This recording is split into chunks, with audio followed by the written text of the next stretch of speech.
যে ঘটনা শুনে আজও বিশ্ব বিস্মিত। এক শিশুর বক্ষ বিদীর্ণ করে তার হৃদয়ে ধৌত করা হয়েছিল আসমানি ব্যবস্থায়। এটা কি অলৌকিক মুজেজা নাকি সমালোচকদের কল্পিত অপবাদ? আজ আমরা জানব রসূলুল্লাহ সাল্লাল্লাহু আলাইহি ওয়াসাল্লামের বক্ষ বিদারণের প্রকৃত সত্য।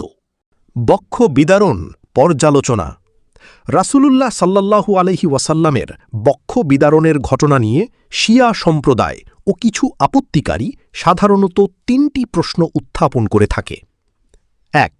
এটি মানব প্রকৃতির বিরোধী। ২. এটি জ্ঞান ও যুক্তির পরিপন্থী। ৩. এটি আল্লাহর সৃষ্টিবিধান পরিবর্তনের শামিল। এর জবাব: ১. ভবিষ্যৎ নবুয়াতের অলৌকিক নিদর্শন। শৈশবে সংঘটিত বক্ষ বিদারণের ঘটনাটি ছিল ভবিষ্যৎ নবুয়তের এক সুস্পষ্ট আলামত ও আল্লাহর পক্ষ থেকে বিশেষ প্রস্তুতি। ২. সহিহ হাদিস দ্বারা প্রমাণিত ঘটনা। শৈশবে এবং মিরাজের পূর্বে বক্ষ বিদারণের ঘটনা অন্তত ২৫ জন সাহাবী কর্তৃক অবিচ্ছিন্ন সূত্রে বর্ণিত বহু সহিহ হাদিস দ্বারা প্রমাণিত। ইবনু কাসির রহিমাহুল্লাহ তাফসিরে এই বিষয়ে বিস্তারিত আলোচনা করেছেন। অতএব এই ঘটনায় সন্দেহের কোনো অবকাশ নেই। ৩. মানবীয় কলুষতা থেকে পবিত্রকরণ। রাসূলুল্লাহ সাল্লাল্লাহু আলাইহি ওয়াসাল্লামকে যাবতীয় মানবীয় কলুষ থেকে পবিত্র করার উদ্দেশ্যেই তাঁর হৃদয় ধৌত করা হয়েছিল।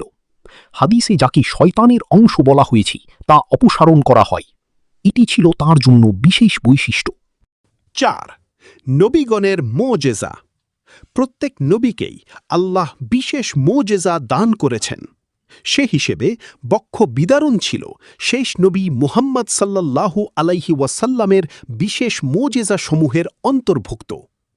মানবীয় জ্ঞান ও যুক্তি দিয়ে সব অলৌকিক বিষয় অনুধাবন করা সম্ভব নয়। ৫. আল্লাহর বিশেষ তত্ত্বাবধান।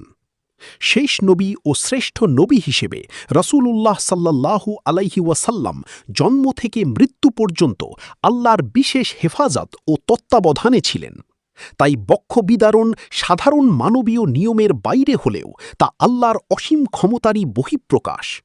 যেমন শিশু অবস্থায় মূসা আলাইহিস সালাম নদীতে ভাসতে ভাসতে ফেরাউনের প্রাসাদে পৌঁছে যান। ঈসা আলাইহিস সালাম মাতৃক্রোড়ে থেকেই মানুষের সাথে কথা বলেন। এসবই আল্লাহর কুদরতের নিদর্শন। হৃদয়কে আল্লাহ নিজ হাতে পবিত্র করেছিলেন। সেই হৃদয়ই মানব জাতিকে শিখিয়েছিল দয়া, সত্য ও আলোর পথ। রাসূলুল্লাহ সাল্লাল্লাহু আলাইহি ওয়াসাল্লাম শুধু একজন মানুষ ছিলেন না, তিনি ছিলেন সমগ্র মানবতার জন্য রহমত। আপনি যদি ইসলামিক ইতিহাস এবং ঈমান জাগানো গল্প ভালোবাসেন, তাহলে আমাদের চ্যানেলটি সাবস্ক্রাইব করুন। এখানে আমরা তুলে ধরি ইসলামের গৌরবময় ইতিহাস, কুরআন ও সহিহ হাদিস থেকে শিক্ষা ও অনুপ্রেরণামূলক ঘটনা এবং সেই মহান ব্যক্তিদের কাহিনী যারা মানবজাতিকে সত্যের পথে ডেকেছেন। আল্লাহ আমাদের সবাইকে দ্বীনের সঠিক জ্ঞান অর্জন ও তার উপর আমল করার তৌফিক দান করুন। আসসালামু আলাইকুম ওয়া রাহমাতুল্লাহি ওয়া বারাকাতুহু।